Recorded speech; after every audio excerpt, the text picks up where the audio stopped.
c'est-à-dire si vous respectez mes commandements, alors tout ira bien. Si vous ne les respectez pas, tout ira mal. D'accord? Ça, c'était pour les sujets. Mais alors, il nous dit, si quelqu'un donc est dans le besoin et qu'il est obligé de se vendre à toi, ne le considère pas comme un esclave, plutôt comme un salarié. Et il restera jusqu'au Shnat HaYovel, c'est-à-dire l'année du jubilé. Et ça, c'est en fait le juif. Oui, c'est un juif.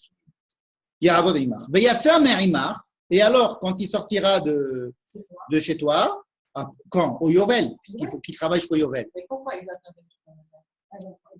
Il a des dettes. Parce qu'il a besoin d'argent. Non, ça veut dire qu'il peut sortir à bord. Il peut sortir à bord. Mais il peut pas rester plus que le Yovel. Ça veut dire que si on est 3 ans avant le Yovel, il doit sortir au bout de 3 ans. D'accord? Qu'est-ce que c'est quelqu'un qui il a pas de quoi subvenir à ses besoins ni besoin de sa famille. Bon, alors il vient, il dit bon, ok, je vais. Alors, ça c'est la loi du Yovel. Le Yovel, il faut savoir ce que c'est que le Yovel. Le Yovel, c'est quoi? Oui, tous les 50 ans, tout le monde est libéré.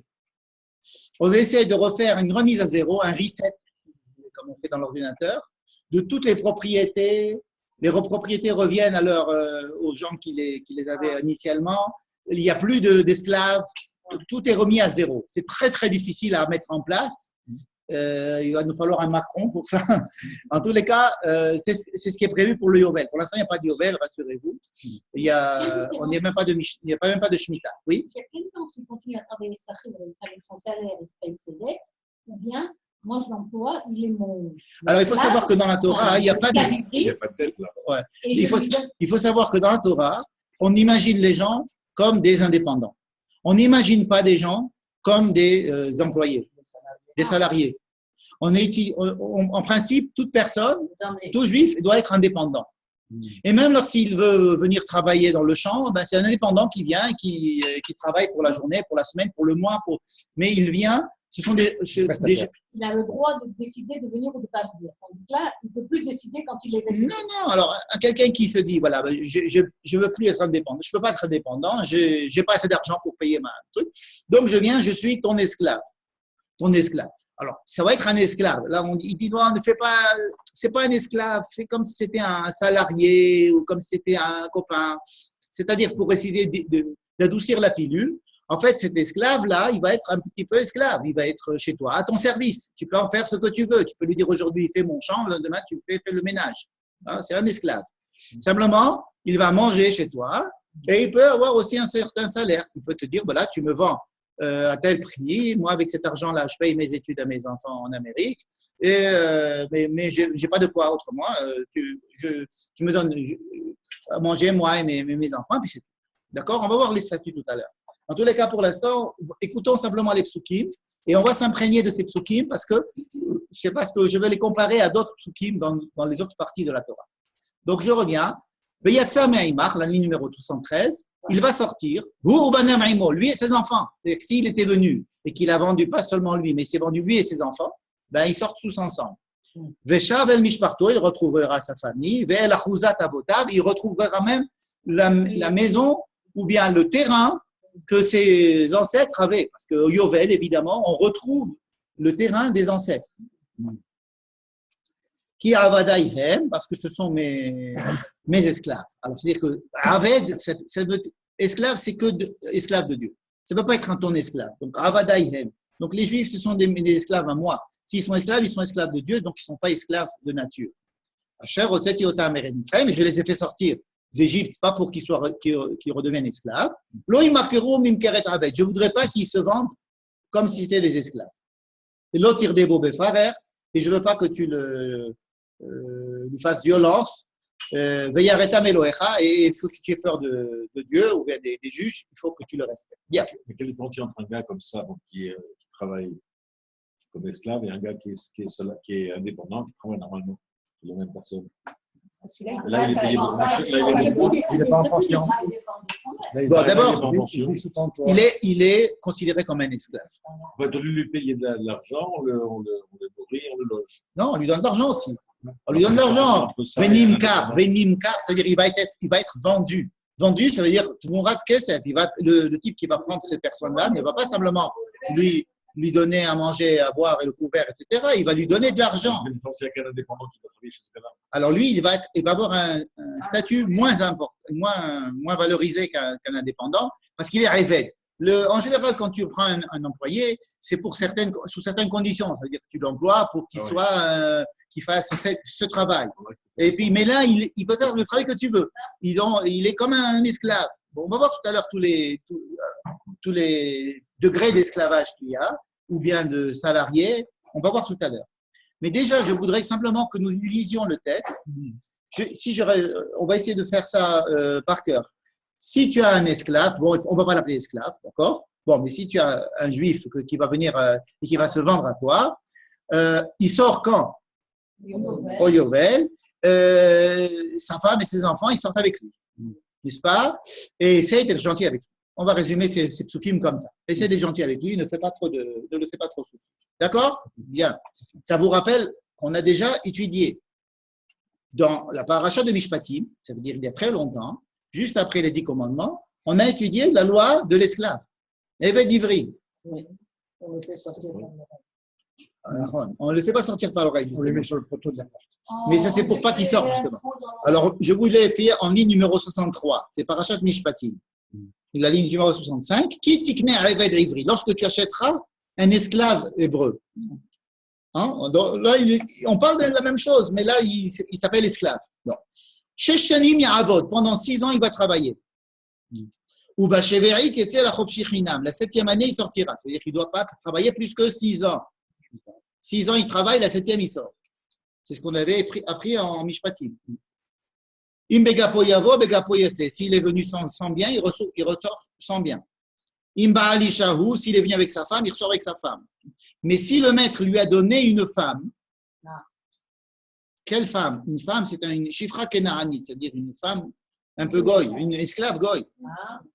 Veyaldalo Banim, et que cette femme a enfanté de lui des enfants, Banim ou Banot, des garçons ou des filles, Haisha Viladeha, donc cette femme-là, et ses enfants resteront propriétés du maître, et lui sortira sans ses enfants et sans sa femme. Vehu Yetse Begapo au bout de 6 ans. Et s'il dit, mais j'aime mon maître, je suis bien ici, et j'aime ma femme, et j'aime mes enfants, je veux rester ici. Je préfère rester ici plutôt que de sortir libre. Alors, on le présente à des juges, elle a des lettres, alors là, effectivement, on l'amène devant une porte, ou à la mezouza, devant un côté de la porte, et alors là, on lui crucifie pas, non, on lui fait un petit trou dans l'oreille, on peut lui mettre peut-être un petit anneau, quelque chose qui montre qu'il a été ici troué. Mamartseya, c'est une petite poinçonneuse, comme ça. Voilà, au lila. Et Varavadol et Olam, et il sera à vie son esclave. Il n'y a plus d'Yovel, il n'y a plus de rien. La loi du tutoriel. Alors, alors, encore une fois, on n'est pas à la halakha, on est dans les psukim. Faites très attention, on n'est pas en train de dire la halakha. On lit les psukim. Effectivement. C'est vrai qu'il ne parle pas d'une même chose. C'est le même, c'est les C'est exactement le même. Il s'agit toujours d'un type qui vient et qui est vendu pour un révet. Un juif. Non, la schéma, c'est la Shemitah et l'autre, c'est. Alors, ce n'est pas Shemitah, c'est 6 ans. 6 ans, ce n'est pas la Shemitah. Hein. Quand on dit 6 ans, c'est 6 ans. On ne fait pas du tout, on ne tient pas compte de la 6. Non. Alors, maintenant, on va par cœur, on va essayer de voir. Donc, le premier est Évêque d'Ivry. Dans le texte que nous venons de voir, c'est toujours un Évêque d'Ivry. Il vient, il est vendu. Bon. Et alors, il va maximum 6 ans. Il ne peut pas rester plus que 6 ans chez toi.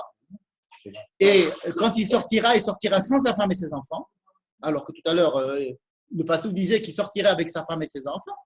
Et s'il ne veut pas sortir, alors on lui fait la rétière, on lui trouve l'oreille et il restera à jamais.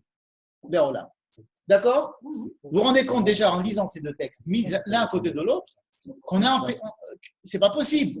On parle de 2 choses différentes. C'est pas possible. Qu'est-ce que c'est que cette histoire? Une contradiction flagrante entre le premier texte et le deuxième texte. Il s'agit bien d'un esclave juif Un, on l'appelle esclave, l'autre on dit non, on ne l'appelle pas esclave, mais il est esclave. Deuxièmement, l'autre on lui dit il reste jusqu'au Yovel, alors qu'on dit il reste que 6 ans. L'autre on dit il sort. Pardon. Le second, c'est non, mais le premier, c'était. C'est le frère au sens général. Non, frère, c'est un juif. Mais pourquoi on dit que c'est la même chose? Je ne sais pas, peut-être que ce n'est pas la même chose. On n'a pas dit exactement. Peut-être que ce n'est pas la même chose, c'était la même chose. Ça a l'air de ne pas être la même loi. Ça se ressemble. Peut-être que c'est la même chose, n'est-ce pas? Ça peut l'air d'être la même chose. Bien, restons avec ces questions et allons voir un troisième, puisqu'il n'y a que 3 textes qui parlent de ce sujet. Allons voir le troisième texte. Il se trouve dans le Sefer Devarim. Devarim, c'est vraiment dans très longtemps, n'est-ce pas? Ouais. Parashat Re'eh, la ligne numéro 78. Ouais. Qui macher lecha achicha ivri, lorsque ton frère juif sera vendu à toi, ou à Ivria, ou ça peut être une femme aussi. Va avatra sheshanim. Tiens, ça ressemble à quoi ce truc-là? Au premier. Ou bashana sheveit. Non, ça ressemble à Shemot, pas Vaïkra. Oui, Ah, d'accord. Oui. Ou bashana sheveit, teshalechenu chofshi meimar. La 7e année, tu le renvoies. Ça a l'air vraiment la même chose. Ouais. Vechi teshalechenu chofshi meimar. Et lorsque tu le renverras, lo teshalechenu rekam. Tu le renverras pas sans rien. Ha'anek ta'anik lo mitzoncha ou migornecha. Tu dois lui donner un ma'anak, comme on appelle un ma'anak shikhrou. Vous savez ici, aujourd'hui, quand les soldats finissent les 3 années, on leur donne un petit ma'anak shikhrou, un petit cadeau, quoi, un petit peu d'argent, un petit peu de. Ils ne payent pas l'habitoire léonie de mois, on leur donne des petites réductions au cinéma, enfin bref. Bon, mais en principe, un ma'anak, si vous voulez, c'est un cadeau, c'est une gâterie. Exactement. C'est un cadeau. Tu vas lui donner un petit peu de tes animaux, mitzoncha, migornecha, le goren, c'est-à-dire du blé, miyekev, de ton vin, asher barachecha moelohecha titenlo. Tout ce que Dieu t'a béni, donne-lui. Pourquoi? Pour qu'il puisse commencer sa vie avec quelque chose. Quoi. Ça, c'était pas écrit. Hein. Ça, c'est tout nouveau. Ça, c'est tout nouveau. Il n'y avait pas écrit ce cadeau. Il y avait écrit qu'il s'en va et puis c'est tout. Begapo yavo, begapo yetse. Begapo yetse, ça veut dire il sortira nu comme il est rentré. Il est rentré tout seul, il ressort tout seul. Il est rentré sans rien, il ressort sans rien. Mais en attendant, tu lui donnes tout ça. Rien. Quand il sort. Dans le 3e texte, c'est exactement la même chose que le premier texte, sauf que le jour où il sort, après avoir travaillé tant et tant d'années, il lui donne un cadeau, un grand cadeau, pour commencer sa vie, pour débuter sa vie d'homme libre. D'accord? Rappelle-toi, toi-même tu étais esclave en Égypte et quand tu es sorti, on t'a fait un cadeau. On leur a fait un cadeau quand vous vous rappelez, ils sont allés, Dieu leur a dit, je ne veux pas que vous sortiez comme ça, vous allez demander et ça va être votre cadeau, hein, votre ma'anak shichrou. C'est pour ça que je te dis ce que je te dis aujourd'hui. Ici, il te dit, je ne veux pas sortir. Parce que je t'aime. Et là, il n'y a pas question de femmes et d'enfants. Là. Parce que je t'aime. Pourquoi? Parce que je t'aime et j'aime bien ta maison. Tovlo Imar. Hein? Ici, on nommait complètement l'histoire qu'il lui a donné une femme et qu'il veut rester avec sa femme. Non, non. C'est simplement parce qu'il t'aime. Bon, la carte est à Marseilla. Cette fois-ci, tu lui prends le poisson. Viens te taber au snow badelet. Tu le mettras dans son oreille. Et donc, il faut que le clou rentre dans l'oreille et dans la porte. Et il sera. Hein? Oui. Bon, c'est ce qu'il était tout à l'heure aussi. On avait dit il prend l'oreille et il lui met un poisson comme ça. Et paf, en fait, il prend la maison de la porte comme appui. Ouais, c'est comme il poinçonne l'oreille. Il y a des gens qui ont des oreilles trouées parmi vous. Ça, c'est une bonne question. Il faisait beaucoup de choses à la porte avant dans les tribunaux. Il y avait beaucoup de choses qui se passaient à la porte du tribunal. Même aux États-Unis. Oui, alors, aux États-Unis, quelque chose? Quoi? Ils font toutes les ventes aux enchères des maisons saisies sur les marches du tribunal dehors. Parce qu'il faut que ce soit sur les marches. C'est comme ça, ça reprend le truc de la Torah sur les marches du tribunal. D'accord. En tous les cas, tu peux faire la même chose avec si c'est une femme. Il ne faut pas que ça te fasse mal au cœur de le renvoyer. Parce que c'est en fait comme un employé, il était chez toi, il a travaillé chez toi 6 ans, Dieu t'a béni et c'est fini. Ah, d'accord? 3e texte. Vous avez 3 textes. N'est-ce pas? On a l'impression qu'il y a un peu de rapport entre le premier et le 3e. Qu'est-ce qu'il y a de rapport? 6 ans. Et l'histoire du poinçon de l'oreille, et de rester dans ce cas-là tout le temps. Simplement, il y a un rajout dans le troisième, c'est quoi? Le ma'anak. Et il y a aussi un petit rajout, c'est qu'on l'appelle sakhir. Qui sechar sakhir, abadecha. Dans le deuxième. Ça va être dans le deuxième et dans le troisième. Nous avons trois textes. Nous avons trois textes avec un juif qui est vendu à un autre juif et ce juif-là, on lui dit quoi faire. Dans le premier texte, il y a des lois. Deuxième texte, d'autres lois. Troisième texte, d'autres lois. Qu'est-ce qu'on fait quand il y a un truc comme ça? Nous, on a reçu la Torah, on voit ces trois textes. On les met l'un à côté de l'autre parce que, imaginez, voilà, on a un problème, on a un esclave, qu'est-ce qu'on fait? Donc, on va prendre la Torah, on prend ces trois textes. Donc, il y a la différence déjà entre les individus. On voit, alors, première hypothèse, par exemple, je vous donne l'hypothèse de la critique biblique. La critique biblique, elle n'a pas de problème. La critique biblique a dit, ces trois textes qui ont été écrits par trois personnes différentes, à trois époques différentes, selon des modalités différentes. Ils disent, alors ils sont même à dire, au début c'était 6 ans, mais après, comme ça ne marchait pas, ils ont dit, bon, jusqu'à Yovel, ils ont ajouté ça jusqu'à 50 ans, parce que les gens, ils n'étaient pas d'accord pour le faire. Bref, ils ont toutes des théories comme ça, en disant, ces trois textes différents, ce sont trois textes différents, nous, ça ne nous intéresse pas, ces trois textes qui ont été rapportés dans la Torah, mais ils viennent de sources différentes, d'époques différentes, de régions différentes. Voilà. Donc, ils résolvent le problème comme ça, c'est une manière élégante de résoudre le problème. Deuxième manière de le résoudre juive, c'est de se dire, ah, mais ce qui est écrit ici, il va nous intéresser pour ce qui est écrit ici, c'est-à-dire que je vais prendre tout ce qui est écrit ici. C'est en fait pour me dire des choses qui vont être appliquées dans le deuxième et troisième cas, et dans le deuxième cas, il va m'apprendre sur le premier cas, ça veut dire que c'est un seul cas. C'est un seul cas, mais je vais vous faire, c'est tout un seul cas, mais comment est-ce qu'il s'arrange? Par exemple, je peux dire, non, on le prend que pour 6 ans. Mais si au milieu, paf, il y a le Yovel, il doit être libéré au Yovel. Comme ça, on peut c'est ce qu'on va dire Rashi, par exemple. Ce qu'on appelle une harmonisation des textes. On prend les trois textes et on les relie. Et on dit, bon, ce qui n'a pas écrit ici, il est écrit là, ce qui est écrit là, ce qui est écrit là, etc. Et donc, on fait une harmonisation des textes. C'est deuxième manip. C'est-à-dire qu'on assemble toutes les… On résout les contradictions comment? En disant, c'est le même Eved Ivri, il a été vendu, c'est vrai, il doit travailler 6 ans, pas plus. Si le Yovel tombe au milieu, il sort au milieu. Comme ça, je dirais. Dans tous les cas, il faut lui faire Maranak. Dans tous les cas, il faut lui faire s'il ne veut pas sortir, il peut ne pas sortir et on lui fait le Martséa, mais il restera jusqu'au Yovel.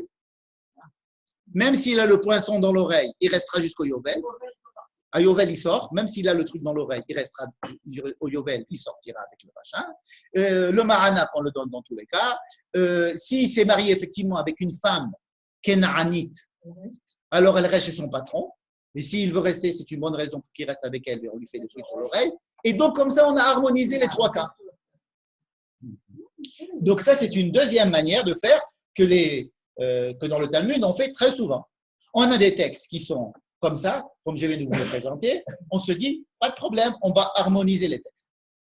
Troisième possibilité, parce que la première, c'était la critique biblique. On peut l'enlever si vous voulez, mais enfin, c'est une facilité de résoudre le problème. Troisième, c'est de dire, pas du tout, il s'agit de cas différents. Voilà. Là, il y a Ivri, là, il y a Chicha, et là, il y a Chicha Ivri. Oui, c'est toujours les juifs. C'est trois personnages différents. Voilà, on peut dire que ce sont des cas différents. Ah oui, des cas différents. Alors, je suis d'accord. Alors, tu vas me montrer. Tu vas me dire que ce sont des cas différents. Pourquoi des cas différents? Regardez la ligne numéro 86. J'ai appelé ça Mecharuhu Betdin. Vous allez voir pourquoi. Shemot Perek Kafalef. Ça veut dire Ki ignore Ishor Ose. Si un homme, un jour, vole un taureau ou alors un agneau, Utvaho ou Mecharo. Il a vendu ou bien il l'a mangé. Il a vendu. Tvaho, ça veut dire il a fait la shrita, il l'a mangé. C'est-à-dire, on voudrait bien qu'il rend le short. Tu l'as volé, rends-le. Il ne veut pas. Il n'est plus là, le short. Bon, il est embêté. Khamisha Bakar Yeshalem. Il doit en vendre. Il doit rembourser 5 fois la valeur. Pourquoi? Parce que tu m'as volé mon taureau. C'était mon taureau. Alors, pour le knas, je l'aimais beaucoup, il a été remplacé. Et puis toi, tu vas pas. Alors, parce que les gens ils vont dire, bon, je l'ai pris, je l'ai volé, et je l'ai vendu, ou bien je l'ai mangé, et puis personne ne m'a attrapé. On va l'attraper, bon, on le rembourse. Alors, tu sais quoi, je le vole, puis maximum, je rembourse. Donc, pour essayer d'être martyr, je veux dire, pour dissuasion, On lui dit, tu dois rembourser 5 taureaux. D'habitude, c'est Donc, il ne faut pas toucher au taureau parce que c'est 5 fois, fais gaffe. Et si c'est un agneau, c'est 4 fois l'agneau. Bon, pourquoi les raisons 5 fois, 4 fois, peu importe. Mais en tous les cas, le type, donc s'il a volé un agneau ou s'il a volé un taureau, le pauvre, enfin le pauvre, peut-être pas le pauvre, mais enfin, on lui dit de rembourser 5. Déjà, il n'avait pas de quoi, hein, il était obligé de le voler pour le manger. Alors, vous lui demandez maintenant de rembourser 5, comment il va faire? Il va être obligé maintenant de voler encore 5. Qu'est-ce qu'on fait avec lui? Alors, ou bien un autre cas. Ça veut dire que si ce voleur est venu me voler dans l'obscurité et que moi j'ai fait self-défense, je crois qu'il était venu me tuer, je l'ai tué, bon, il est mort, peu importe. Par contre, il doit rembourser s'il a volé quelque chose. Im enlo, et c'est à ça que je veux en venir. Im enlo, s'il doit rembourser, soit c'est 5 taureaux, soit c'est 4 agneaux, soit ce qu'il a volé, on l'a attrapé. Alors il faut rembourser. Et il n'a pas de quoi. Venimkar bignevato. Il sera vendu par qui? Par le Beddin. Alors le Beddin l'attrape, il dit, ah, tu as volé, il faut rembourser. Il faut rembourser tant, j'ai pas. Il est vendu à quel prix? Il est vendu au prix de son vol. Non, au prix de ce qu'il a volé ou au prix de ce qu'il doit rembourser? Non, de ce qu'il doit rembourser. Donc on lui dit maintenant, le prix de 5 taureaux, le plus cher, c'est 5 taureaux. Il a volé un taureau, il doit rembourser 5 taureaux. 5 taureaux, ça fait combien? Ça fait 50 000 shekels. 50 000 shekels, ok, tu es vendu pour 50 000 shekels. Qui veut acheter quelqu'un pour 50 000 shekels une fois? 50 000 shekels. Voilà, moi, je le prends celui-là pour 50 000 shekels. Voilà 50 000 shekels, je le prends. Qui reçoit les 50 000? Les 50 000, c'est le monsieur, le patron du taureau. Le patron du taureau qui a été volé, on lui donne les 50 000 shekels. Voilà. On t'a volé un taureau, voilà 50 000 shekels. Okay. Il n'est pas revendu à celui à qui il a volé. Il ne peut pas le racheter. Il pourrait. Celui à qui il doit sa dette. Il peut venir travailler chez lui, il dit voilà, je viens travailler chez toi. Il peut aussi, ça peut être lui-même qui achète le truc, mais il l'achète pour 50 000 shekels. Un évêque, ça coûte, disons, 10 000 shekels par an. Ok, alors tu travailles chez moi 5 ans. Ça fait cher le bœuf. Non, mais c'est vachement dissuasif. En général, si c'est un vol normal, c'était parce qu'ils avaient besoin, ils ne voulaient pas que les bœufs soient. Pourquoi? Parce qu'un bœuf, c'est quand même un instrument de travail. Et en plus, c'était vraiment pour être dissuasif. C'est-à-dire que tu veux voler un bœuf, sache que c'est. Il y a pas l'autre endroit de rembourser que 2 fois. Tous les autres, à part les autres. Si ce n'est pas un bœuf, si ce n'est pas un agneau, c'est remboursé. Si tu achètes une cruche, si tu voles une cruche, tu dois rembourser 2 cruches. Maintenant, si tu la voles, tu es venu, tu me dis, donne-moi cette cruche. Je te dis, non, je la prends des mains comme ça, je la prends comme ça et je m'en vais. Je dois rembourser une cruche. Mais si, par contre, si je l'ai pris la nuit et je l'ai volé la cruche, il aurait 2 cruches.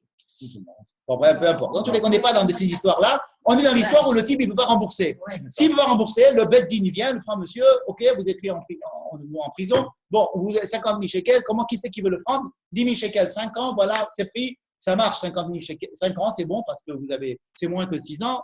Ok, le type, il devient évêque ivri pendant 5 ans. Pourquoi? Parce que le type, il a tout de suite payé cash 50 000 shekels à l'autre. Et donc, maintenant, il a un évêque ivri chez lui pendant 5 ans. Ça s'appelle Mecharo Beddin. Mechahu Beddin. Ça, c'est un premier cas. Deuxième cas, la ligne numéro 89. On est ici, on vient de lire ce passage, mais je vous le ramène ici. Si ton ami est dans le besoin et qu'il se vend à toi, alors là, personne n'a rien volé. C'est le type qui se dit, j'ai pas de fric. Il est mocher ratzmo. Ah oui. C'est lui qui dit, bon, moi, j'ai pas de quoi bouffer, j'ai envie de me vendre. Alors, je me vends pour un mois, je peux me vendre pour un mois. Je peux me vendre pour 2 mois, je peux me vendre pour 3 mois, je peux me vendre pour 1 an, ça dépend. Combien c'est le prix d'un évêque à l'année ou au mois, et je me vends. Je me vends, ça veut dire je fais ce que tu veux, tu me prends, tu fais ce que tu veux de moi pendant la période, tu me donnes d'argent, tout de suite j'ai besoin d'argent. J'ai joué au jeu, j'ai perdu au jeu, ou bien comme je disais tout à l'heure, je veux payer les études à mon fils à Londres, en Égypte. Je vais l'envoyer apprendre à écrire des hiéroglyphes en Égypte, et là-bas, à l'université du Caire, il me demande tant d'argent, combien c'est toi? Je travaille chez toi 6 mois et je donne de l'argent à mon fils. Pourquoi on appelle ça mon frère Atimo? Parce que ce n'est pas le Beddin qui l'a macharoto. Non, je comprends, mais ça veut dire il s'engage à travailler. Exactement. Non, parce qu'on le paye à l'avance. C'est pas un travail. Dès le début, on lui donne la somme d'argent. On lui donne une somme d'argent dès le début, et lui, maintenant, il travaille, il a un statut de évêque. Non, mais c'est étonnant aussi qu'on dit Mokharatzma, en fait, il vend sa force de travail. Non, il se vend lui. Se vend pas lui-même. S'il se vend la force de travail, c'est vraiment un sakhir. Il est payé au mois. Et le sakhir, il peut rentrer chez lui dormir le soir, il a des libertés, il est payé à la journée même, il peut être payé à la journée. Celui-là, il est entièrement pris en charge par il est vraiment esclave. C'est-à-dire qu'il est chez lui, l'autre, il est obligé de lui donner le couvert, il s'occupe de lui, il est son esclave. Et mais là, la Torah, justement, elle demande de le traiter comme un sakhir. Hein? Comme un sakhir. Oui, alors justement, il ne faut pas, justement, elle nous dit faites comme un sakhir, parce que ce n'est pas un sakhir. Je vois que vous êtes intéressés, donc on va déjà essayer de voir les différents strates. Vous avez le premier, c'est un indépendant qui est riche, bien portant, et il est beau, et il est président de la République, il n'y a pas de problème. Bon, deuxième, c'est dans cette histoire-là, c'est le sakhir. C'est-à-dire, je viens, je ne suis pas indépendant, mais je viens travailler chez toi, ok, combien? Tu me payes chaque jour, je viens, je travaille, je ne veux plus travailler, j'ai travaillé, on a fait, je veux pas. J'ai un contrat avec toi, je fais ce que je veux. Je suis maître de ma personne. Non, tu m'as dit de te travailler au champ, je ne te nettoie pas les toilettes. Et ça s'appelle un sakhir, ça veut dire que c'est un sakhir. En dessous de lui, il y a le mocher atzmo. Mocher atzmo, c'est celui qui se vend. Omnam, il est vendu comme esclave, mais alors on dit attention, c'est un esclave proche du sakhir. C'est un esclave, mais considère-le comme un sakhir à peu près. D'accord? Mais c'est un esclave. C'est que tu peux lui demander de te faire la vaisselle, de te laver, de redescendre, de t'apporter du café, de revenir encore une fois du café, etc. Simplement, il ne faut pas l'exagérer parce que la Torah te demande de ne pas exagérer. Mais on le paye comment celui-là? Celui-là, on l'a payé d'avance. On lui a donné une somme d'argent pour ce qu'il a demandé. Il a dit, je veux tant que ça va. Non! Il est venu, il a dit, moi, je viens travailler chez toi, j'ai besoin de 10 000 shekels. Il dit, 10 000 shekels, c'est un an. Donne-moi 10 000 shekels, je travaille chez toi un an. Donc pendant un an, je suis ton esclave. Mais c'est tout. Oui, c'est un CDD. Juridiction. Non, juridiction, si par exemple le patron abuse, on doit le considérer comme un sakhir. Exactement. Il y a des lois qui font que, par exemple, un patron ne peut pas manger tant que ses ravadim n'ont pas mangé. Il n'y a pas le droit de manger si les ravadim n'ont pas mangé. S'il ne veut pas manger et puis dire, je m'excuse, il n'y a plus rien à manger. Il doit d'abord lui donner à manger. On dit kana eved, kana rabo, c'est-à-dire les lois d'un adon par rapport à son eved, elles sont extrêmement astreignantes pour on dit kana eved, kana rabo, c'est-à-dire que quand tu achètes un esclave, tu es en train d'acheter un maître parce que qu'il y a tellement d'obligations envers cet esclave que tu peux te dire que je viens de m'acheter un maître parce que j'ai des obligations envers lui. Bon. En tous les cas, ça peut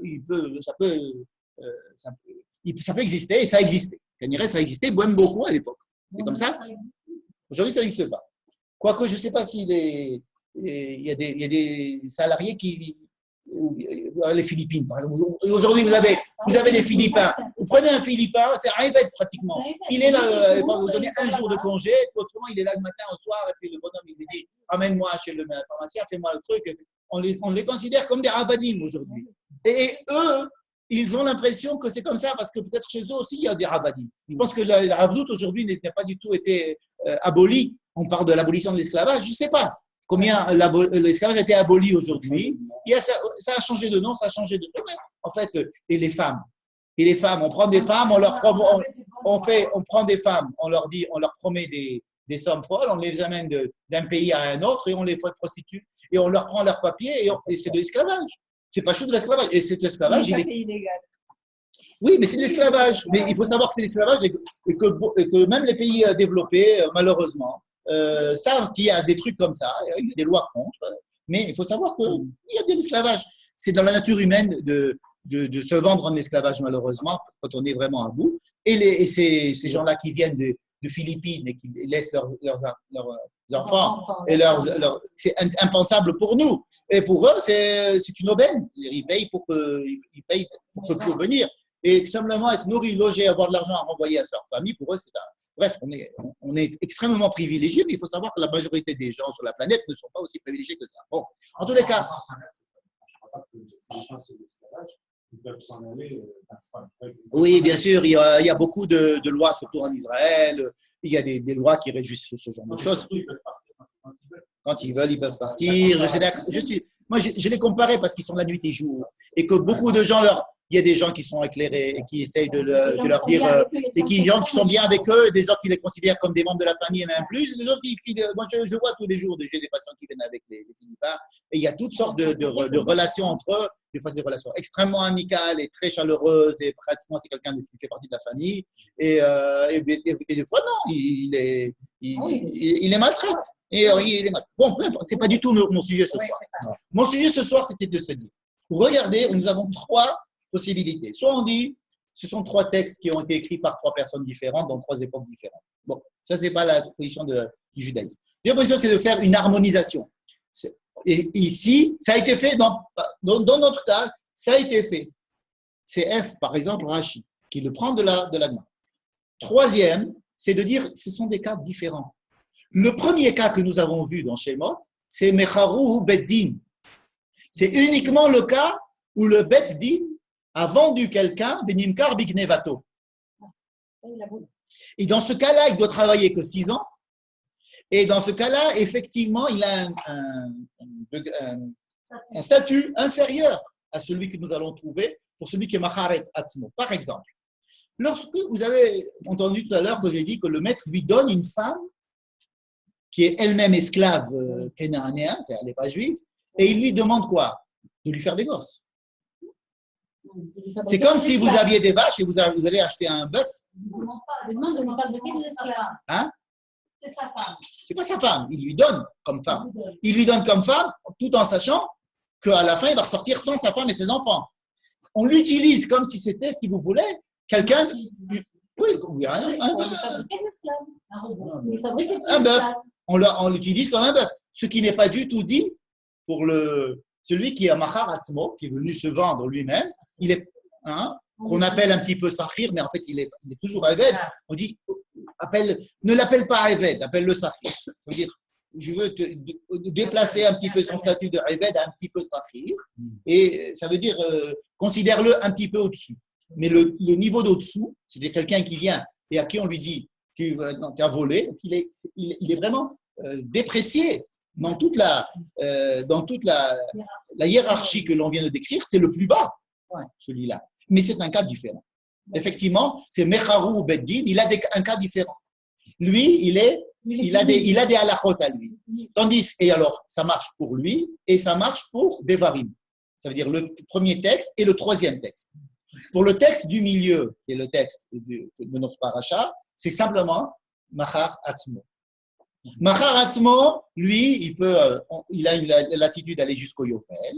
Il peut aller jusqu'au Yovel. Au Yovel, il doit sortir. Il n'y a pas question du tout de Martseya, il n'est pas du tout de lui poinçonner l'oreille parce qu'on ne lui a pas donné de femme, on ne lui a pas donné il n'a pas fabriqué des femmes et des enfants. Et puis, c'est quelqu'un qui a un esprit indépendant quand même.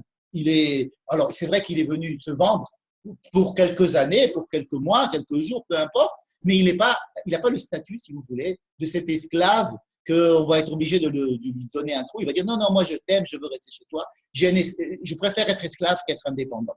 Alors là, on lui dit, alors on va te trouer l'oreille parce que cette oreille, elle était censée avoir entendu que je t'ai fait sortir d'Égypte et que tu dois tout faire pour être libre. Et si tu aimes l'état d'esclavage, alors sache que tu as un problème. Et alors on va te mettre une marque qui marque que tu n'es pas à la hauteur, en fait. Tu n'es pas à la hauteur de ce qu'on attendait de toi. Bien.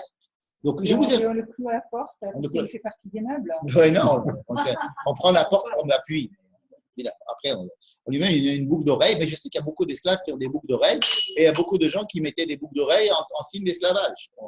C'était quand même, on poinçonne à Mavdil des animaux. Si les animaux, on leur mettait aussi un truc dans l'oreille, ou bien aujourd'hui, jusqu'à présent, on met des numéros, on met des fois des cartes électroniques pour savoir de quelle bête il s'agit, etc. Aujourd'hui, ça se passe de façon électronique, mais c'est à peu près ça. Bien. Donc, je vous ai marqué, si vous voulez, je vous ai fait un petit tableau là pour résumer ce que je viens de dire. Donc, il y a 3 textes, il y a 2 cas en fait. Voilà, il y a 3 textes et 2 cas.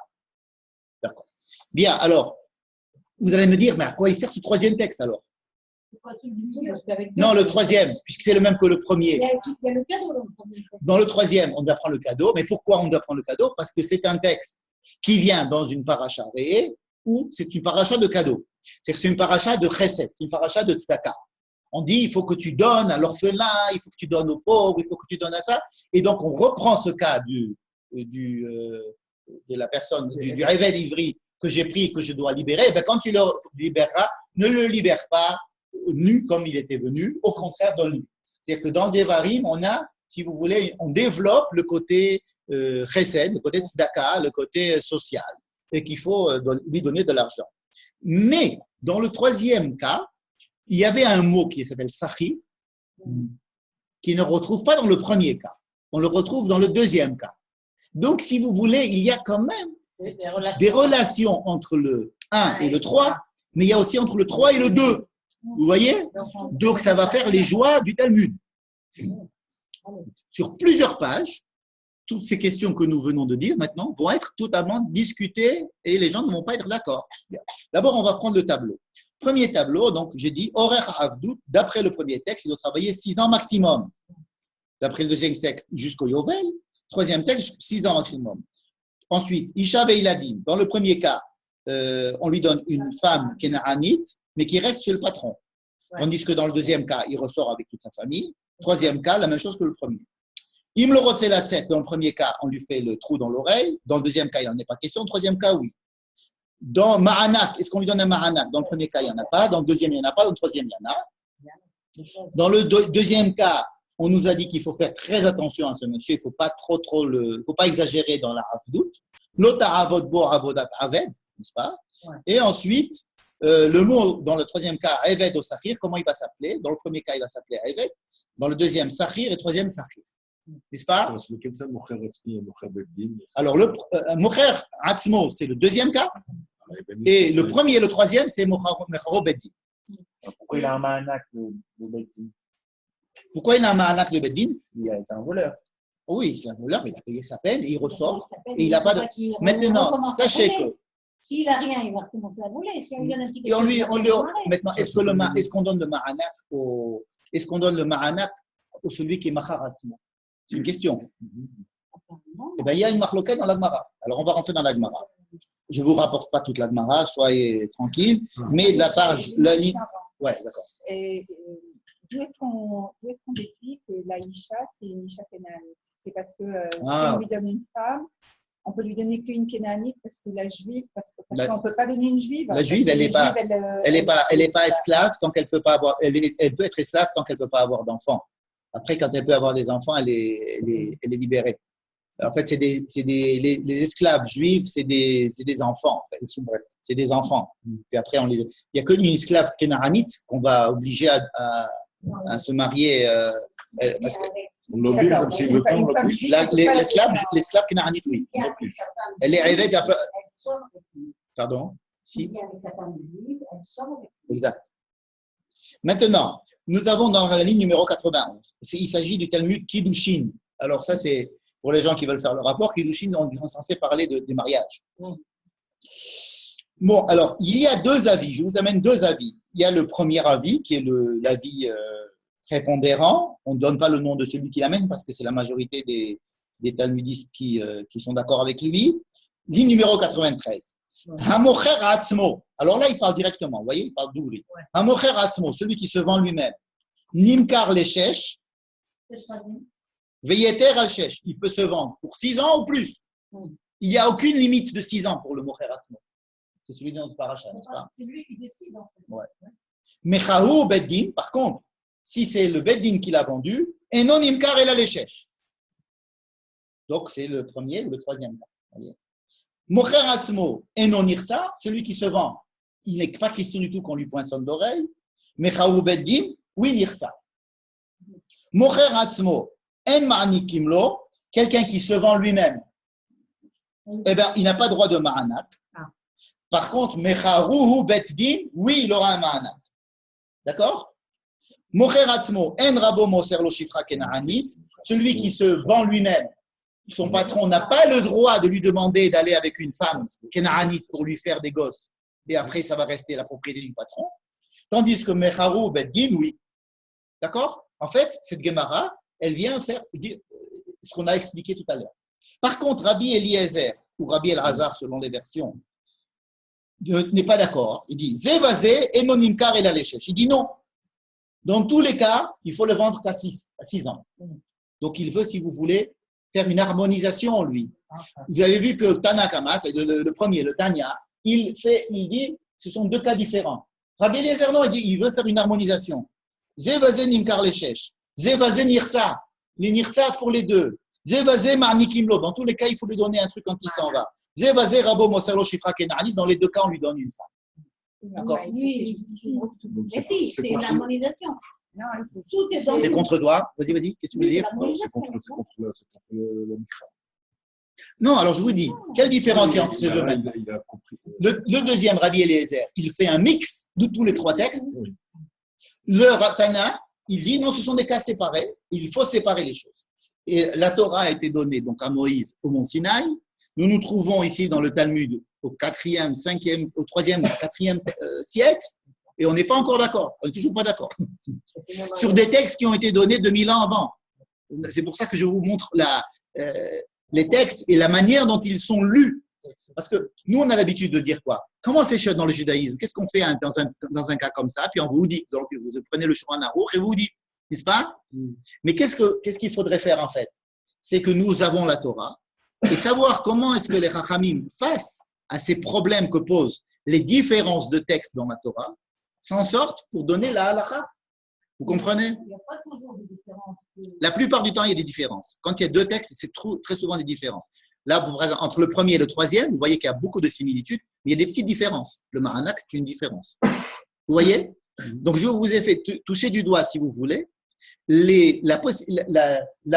l'approche du Talmud vis-à-vis de textes différents et de voir comment est-ce qu'ils arrivent à s'en sortir. Maintenant, Rambam, par exemple, va dire « Ah, mais moi, je suis comme le Tanya, il est possède comme le premier ». Mais il va peut-être prendre des choses qui l'intéressent aussi. Il va dire, ah tiens, le Maranak, c'est une bonne idée, on va le donner à tout le monde. Et, enfin, il ne dit pas c'est une bonne idée. Il va s'appuyer sur d'autres textes. Il va se dire, non, si c'est le Maranak, c'est pour tout le monde, etc. Mais vous voyez un petit peu, vous avez participé, si vous voulez, à une page de Talmud sans vous en rendre compte. Vous voyez? La page de Talmud, quand on l'aborde, et si elle était comme ça, c'est inabordable.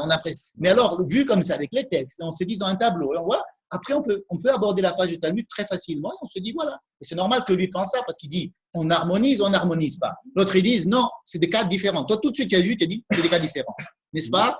Et je ne me rappelle plus qui c'est qui a dit, il faut apprendre l'un sur l'autre. Et Rachid, des fois, vous voyez, les commentateurs, ils font pas ce qu'ils veulent, mais si vous voulez, ce sont des approches de fond qui voient, harmonisons, n'harmonisons pas. Quand c'est pas contradictoire, il n'y a pas de problème. Là, c'est contradictoire. Il y a un cas qui est à vie et l'autre, c'est jusqu'à Yovel. Toi, ça, c'est en contradiction totale.